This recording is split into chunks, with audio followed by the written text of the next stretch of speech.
Well, good morning, and welcome to another week of Journey with Christ. I'm your host, Mark Mitchell, preaching minister here at the Park Avenue Church of Christ in Charleston, West Virginia. And I'm joined, as always, by Steve Fox, a minister for a really long time. How's it going today, buddy? Okay, except you lied there, the first part. Oh, I'm joined today always, but, well, the next four weeks I might not be here. So. Well, that's true. I should say generally. Generally, that fits it, yeah. Most of the time I'm joined by Steve Fox. And I'm doing okay. I just mentioned October. Susie and I have a really, really busy October, and we may have to change the schedule a little bit about Journeying with Christ, but we've changed it before. It was okay. We might have some other speakers, but I wrote down what I'm going to do in October. We have 10 grandkids, and all of them are involved with sports. Susie and I are going to go to a retreat. I'm supposed to be the guest speaker at a church. The last part of the month, Susie and I are going to Arkansas for my 50th college reunion. Just going to be a bunch of old people there. But I told her I wanted to go anyway. And then on the way back from that occasion, we're going to stop in Nashville and go see the Doobie Brothers. So it don't get no better than that. It's going to be a fun-filled vacation, and Susie gets to spend it with me. Yeah. So, she gets to chauffeur you around to do all your things. Especially with the kids playing sports, she'll say 10 o'clock and then 11:30 and then over at John Adams and then at GW and then South. And I said, no. You tell me when to get in the car. What time do I get in the car? And then just take me wherever I'm supposed to go. None of this scheduling stuff, Just remind me to grab my cane. Yeah, get my cane and my walking stick. Get out of here, yeah. Well, last week we studied we were taking out of the wagon when we had the very last thing that we need for a church, which was a table. And if you didn't watch the beginning of it, I'm going to summarize it a little, but go back and make sure this is a very, very important part of the relationship that we have with God, because I know how important the table is for every family that's watching this. Right, and don't even count the ones who aren't watching it. Their table is still important to them too, because our biggest events of our families happen around a table. One verse we didn't talk about last week, but that I find very, very telling of where we are and how important this time is.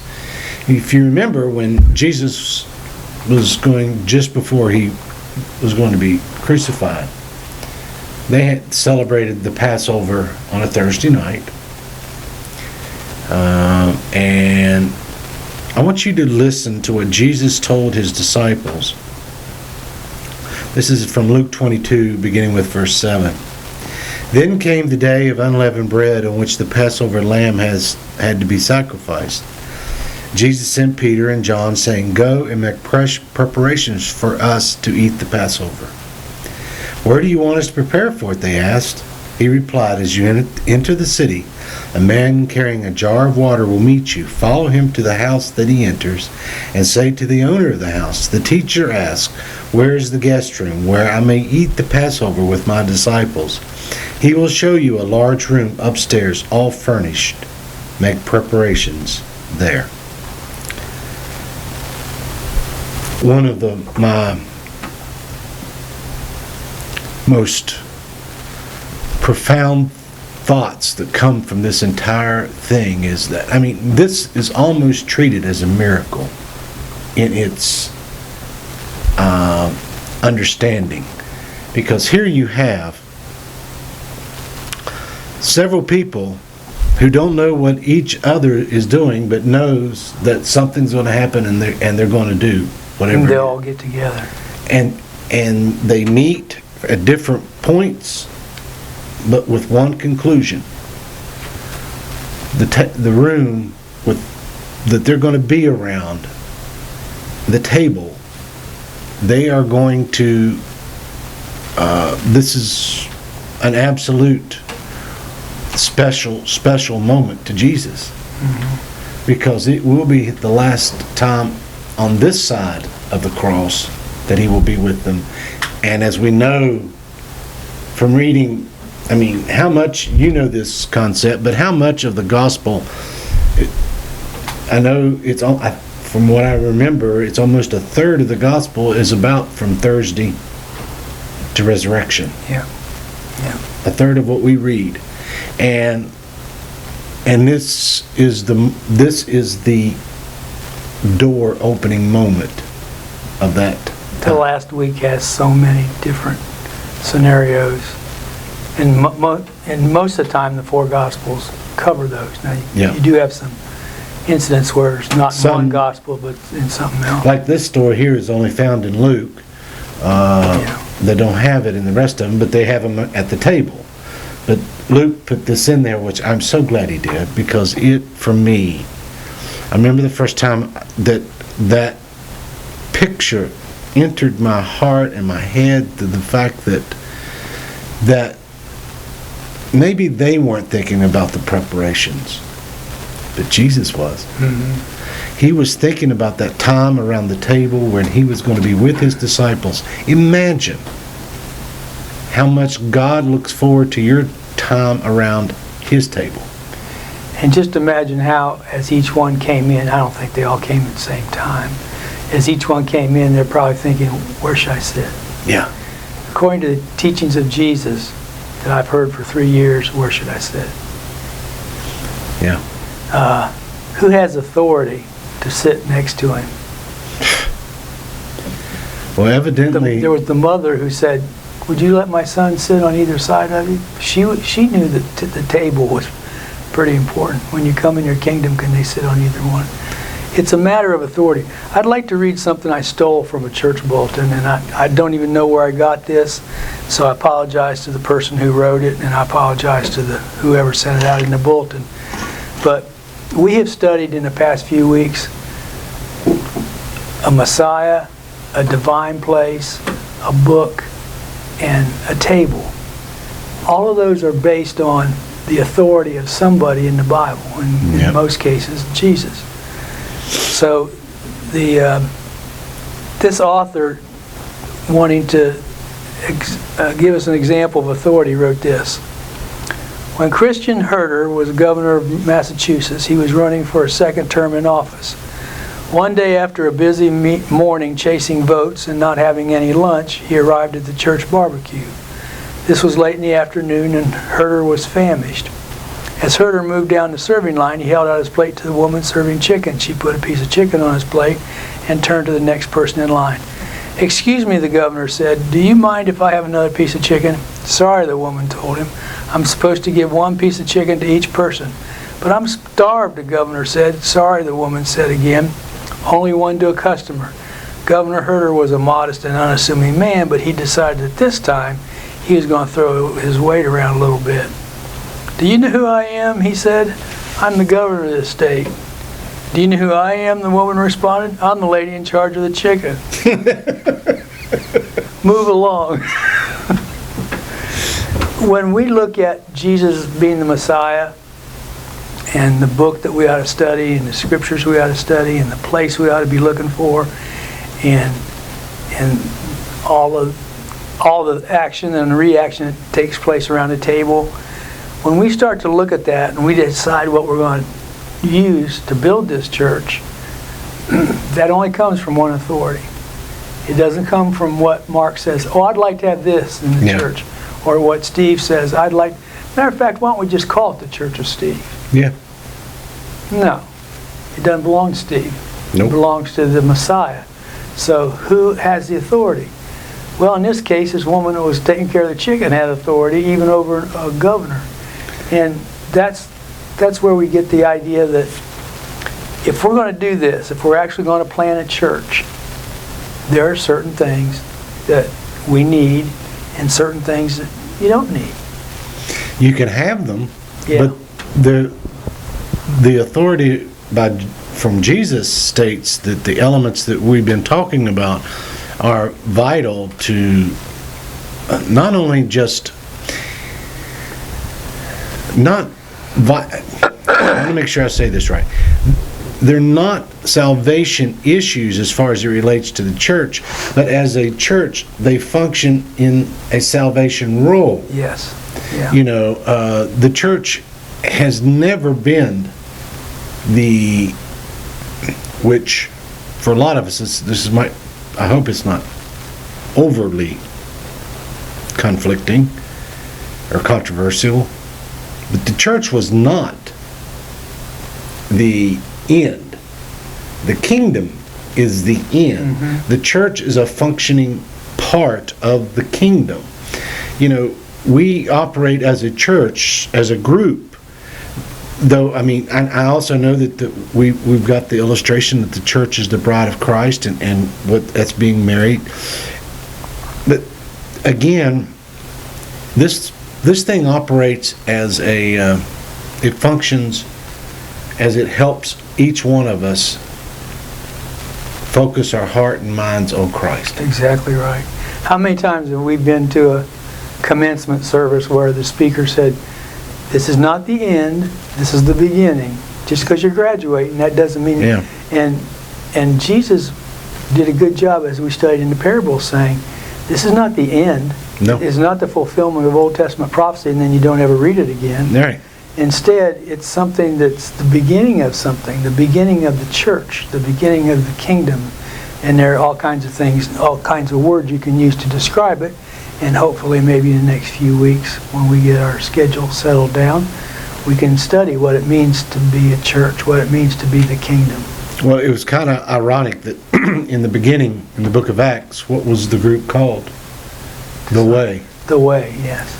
I think there's 7 times in Acts it's referred to as the Way. That's right. It is not the church, it's the way. And the way you interact, the way you live, the way these are the elements that they're, and every one of them. The way discusses who you believe in, who has the authority of your life. The way is a functioning place. What is important? There's you have to remind me what the third one was. I forgot now. We had the place, the way. Oh, this book? The book. And we had the book. And which gives us the insight that we need. It assists in the insight that we need via the Holy Spirit. And then we have the table. And to cement what you just said a minute ago, it's almost 20 years until these people were called Christians. It says they were first called Christians in Antioch, and that's about 20 years down the road. So they were referred to as different things. I guarantee the Romans knew who they were chasing when they were chasing these people. Yes. Whether you called them the Way or or the church or the kingdom, they knew who they were going after. Yes, absolutely. And but again, this moment around the table, anytime there's a wedding, there's a feast. As you brought up last year, there's always a speaker at that table that says what, and at that feast, and at a wedding, there was always the moment where everybody gathered around the table to eat. Yeah. As a large group. They broke bread together in the first century and had what historians tell us was called love feasts. That they would have a love feast, and that would be a part of Jesus instituting the Lord's Supper. So they broke bread together to show their unity. They brought food. The Corinthians, Paul addresses this in 1 Corinthians. They brought food on Sunday, and they put the food together so you didn't know who brought what. So if you brought something that you like and I brought something that I like, we can just put it all together, and that says we're together, we're united as a church. Well, when you read 1 Corinthians, you find out that Paul is absolutely incensed. In 1 Corinthians, he is outraged because these Corinthians had come up with their cliques, and they ate by themselves, and they embarrassed other people, and they caused hurt feelings because other people didn't share what they were supposed to share. Do you ever stop and think about who sits together? Who eats together? I remember being in junior high and high school when you'd see somebody sitting over there at a table by himself or herself, and you'd think, that's awful. And maybe you were that person that was sitting over there by yourself and embarrassed because nobody asked you. One of the things that a group of my friends always try to do is make sure that there's nobody sitting by themselves. Because it's just an awkward feeling. It's embarrassing. You know what started the civil rights in this United States of America? It was not started, I'm ashamed to say, in the churches or in the Christian colleges. The civil rights movement was not started there. It was started at diners, on the bus, where I'm going to sit, where I'm going to sit at a restaurant, even if I'm allowed to sit inside a restaurant, or maybe I have to go outside the restaurant. That's where the civil rights movement started. Well, there were splinters of it that were faithful men who surmised this isn't right. That's right.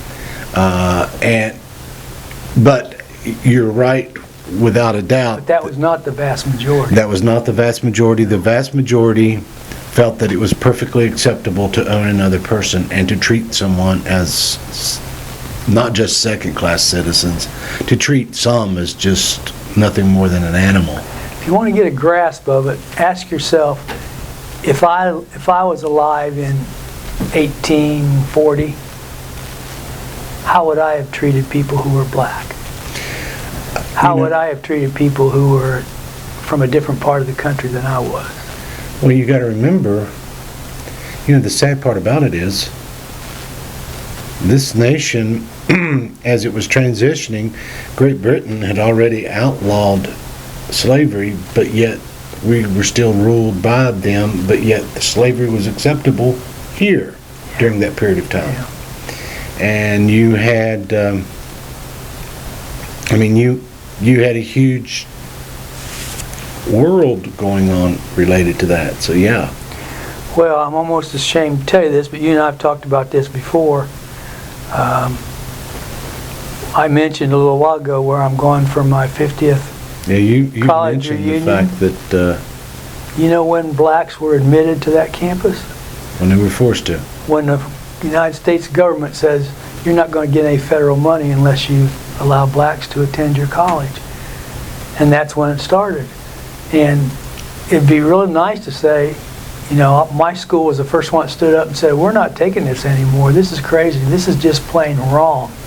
But that's not the way it happened. It happened in restaurants. It happened at other occasions where people were told at first they weren't allowed to do it, and then they were allowed.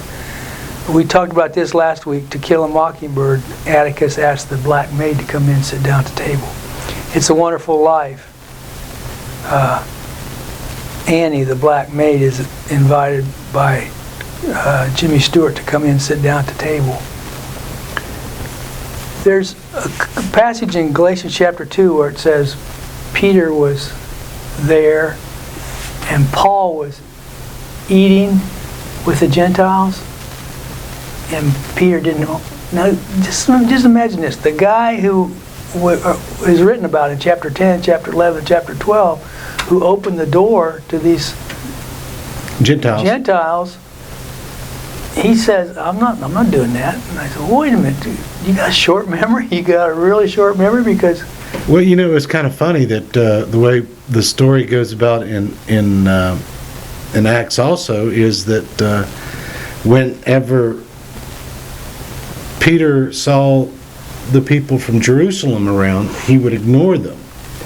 But if they weren't around, he'd eat with them. He'd eat whatever they ate. I mean, he'd eat ham just like the rest of them. His character was based on what other people were going to think about. That's right. And when you get right down to it, Peter and Paul both, and James and Barnabas and some other New Testament characters, they got to the point in their life where I'm going to use a word here, I hope you know what it means. They didn't give a diddly flip what anybody else thought about them. I don't know if diddly flip's in the NIV or not, but they didn't care about what other people thought about them because they were living under the authority of Christ. Well, it took a little while for Paul to get there, and for all of them to get there, because I'm kind of reminded, Paul tells us several times he's a zealot. If you don't believe he's a zealot, look at how he treated his friends. And he actually wore that treatment of others as a badge of honor, like much like our history of Christians and society has done. I can treat anybody the way I want to because I'm right. Yeah. And matter of fact, I'm superior to you. I'm superior to you. It isn't until late in life, because for me, what happened between him and Mark was, for me, a moment of Paul's understanding, because he threw him under the bus when he messed up. He did mess up, but at the end he's like, they get back together. He tells Timothy, make sure you tell Luke and Mark to get here. I need them. I didn't think Paul needed anybody, but all of a sudden he did. And it's great to say, and we don't do this in life very much, I was wrong, and so can we get back together and do what we did before? Yeah. Whether you're talking about a marriage or a church or a family, whatever you're talking about, it's such a great relief to be reconciled to somebody where you've really had trouble. And that's what Paul and Peter are dealing with in Acts. I know that you've done the communion, presided over the communion table moment many times. And I love it. Every now and then you remind us that none of us decide who comes to this table. Everyone can come to this table. You're reading my notes. I'm sorry. I'm sorry, go right ahead. Get to that point. Mark mentioned in Acts chapter 11 at verse 3, Peter's defense when he got back to Jerusalem, because they were criticizing him because of what he did when he went to Cornelius' household. They didn't say, you went up there and preached to those people. They didn't even say, you went up there and baptized those people. They said, you know what you did wrong? You went up there and ate with those people. Well, that shows you what kind of magnitude that held in the first century. When you and I sit down to eat, and we've done that several times, we're just driving around and say you want to get some lunch or something. When I sit down with you and when you sit down with me, we are saying we're on an equal basis here. Now, that's why I carry my high chair around with me, so I'm always up above where you're sitting. And people honestly do that to just feel superior. Well, an individual can do that, a church can do that, a family can do that. I've often wondered about the chairs that are on both sides of above the table, actually. You know what that's for? That's for the elders to oversee the church. I know. I know it's supposed to mean symbolically, but I'm thinking to myself, that's overseeing from an elevated position. I don't want to sound arrogant here, but I hate sitting in those chairs. I'm uncomfortable. I don't sit on there. I feel like I've just stepped in somebody's job and I'm not approved. I don't sit up there unless somebody ties me around the chair and sits me down right there, because you just feel like you're saying, I'm superior to you. I'm better. I'm higher up than you are. Yeah. We have a system here, and I'm at the top of it. When we have separate tables, and I think this is highly significant, when we have separate tables, we don't have a church. When I say, this communion is for whites only, this communion is for Jews only, this communion service will be only for Asians or white people or black people or brown people. And after a while you get tired of hearing all the designations. We're just individuals. It's almost, I wish Paul would have put into his one body, one church, one thing, one table, because I know that's what he would mean by that and what he meant by that.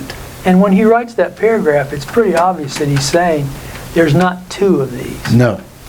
There's not a Gentile table and a Jewish temple. There's not a Gentile hope and a Jewish hope. There's not a Gentile father and Church. a Jewish father. There's not a Gentile church. Okay, all the Gentiles go to church over there, and all the Jews go to church over there.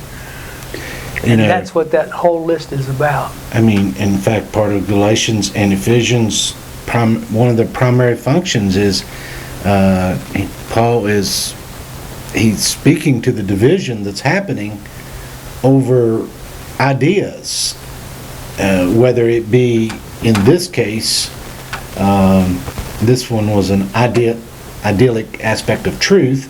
Ephesians was an idyllic aspect of non-unity, conformity to the world.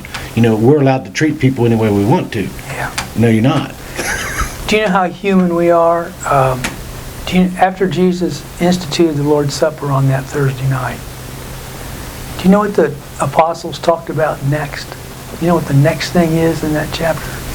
From what book? From John? Luke. Oh, from Luke, no. They were arguing about who was greatest in the kingdom. Oh, yeah. We're sitting That's down. what I thought. We're sitting down at a table where you're welcome, you're welcome, you're welcome, you're welcome. There's nobody in here that could have done anything in their past where we're not going to make them welcome. And the first thing they start arguing about is who's greatest in the kingdom of God. Who sits in the highest chair? Who has more authority than anybody else? Well, you know, the most ironic moment is, you know, after Jesus proclaims to them around the table that somebody there is going to deny him and turn him over, and they're all, who is it? Me? Is it me? And he hands the thing to Judas, but it couldn't have been Judas because he was the man who handled the money. He was handpicked by God. It couldn't have been him. I mean, that just shows you God handpicked a man who's going to steal out of the bag. That's right. His greedy heart and Jesus, was going to overtake Jesus him. didn't say you got to leave. No, he chose. Yeah. He walked away. Yeah. He walked away. The purpose of we've looked at the Lord's Supper and who's allowed to be at this table. The purpose of the Lord's Supper is to affirm the death and burial and the resurrection and the reign of Jesus. And that's what Jesus was teaching them that night in that upper room that had been made that schedule for a long time previously before that. It's not often, since we're talking about the table, it's not often that I take communion where I see the body and the blood of Jesus. Mm-hmm. I usually see a little cracker and a little bit of grape juice. But in Jesus' fantastic mind and in his mentality, he could have said, go build me a monument as tall as the Lincoln Memorial or the Washington Monument. Go build me something like that. And come to it every now and then and what he does bow down. What he does is to help us remember that everybody's invited to this table. There's going to be something little that you take that becomes a part of you. You're going to digest that. There's a little bit of juice, the cup, which is going to flow in you. Yes, that's going to be inside you, that is going to be consumed by you. It's not going to be something you look at 5 miles down the road, 10 miles down the road. It's going to be here, and it's going to be a part of your body. His body is going to be a part of your body. Now, that's probably not what we would have done. No. We would have made some superior... Well, C.S. Lewis we'd have made a Washington Monument or a Sphinx or... Well, C.S. Lewis says the entire understanding of everything that we do as Christians, he said, would never be a man's idea. No. He said for him that was like the nail in the coffin to him. This had to be from God, but because no human would come up with this. I think it's Mark 10. I hope it is. I'm telling you right. In Mark 10, the people say something and then Jesus corrects it. And then people say something and Jesus corrects it. Like, get those kids away from him. He doesn't want to talk. He's too busy talking. Yeah.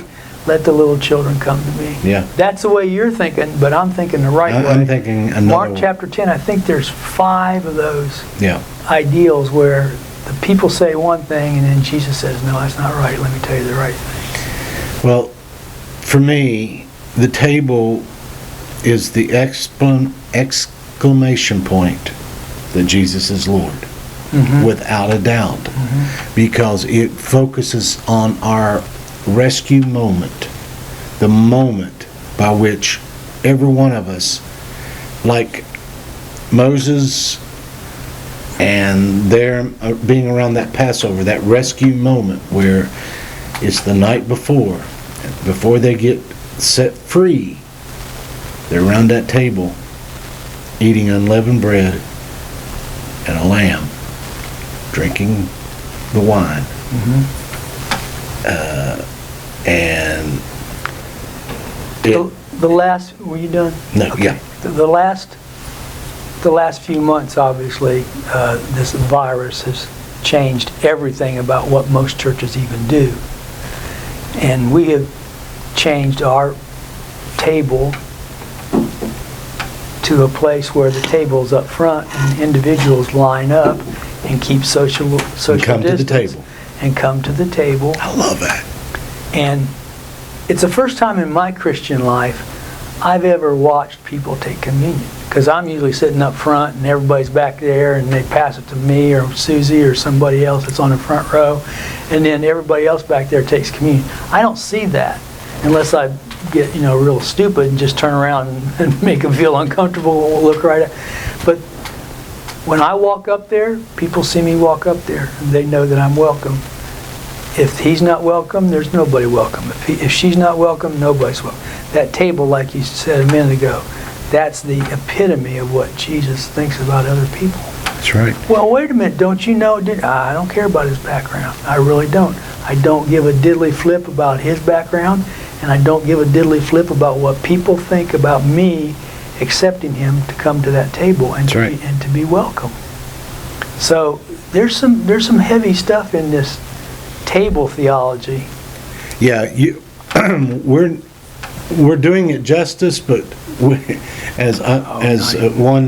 one guy used to say, but there are some topics you can never get the meat off the bone. Nope. And this is one of them. That's right. Because the depth by which this table means the table is just as difficult to get your entire understanding around as the cross is, because both have deep roots of understandings. As I was writing some notes last week and the week before about what happens when we surround that table, I was reminded of the story of Joseph when his brothers came back down to Egypt. Mm-hmm. And they were all going to eat together. Mm-hmm. And Joseph sat them in order of their birth. And then they all started looking at each other around the table saying, how did he know? How do you know that? How do you know here's the youngest one and the next to youngest and the next to the... because he was saying, this table, you guys are important to me. I know what you're thinking. You're thinking I'm going to kill all of you because of the way you treated me. But I'm going to invite you to be around this table in order. I'm going to invite you to be around this table because everybody was welcome. And what is mine is yours now. Yes, that's right. Well, we are so glad you have tuned in this week to study with us on the table. As Steve mentioned, he will not be here possibly for the next couple of Sundays, maybe extended, we'll see. So our audience will be about 4 times what it usually is? No. Oh, okay. We'll probably lose a few, but that's okay. I am going to see if Sean is available, and I may get someone else if I can get, just some people in there to help.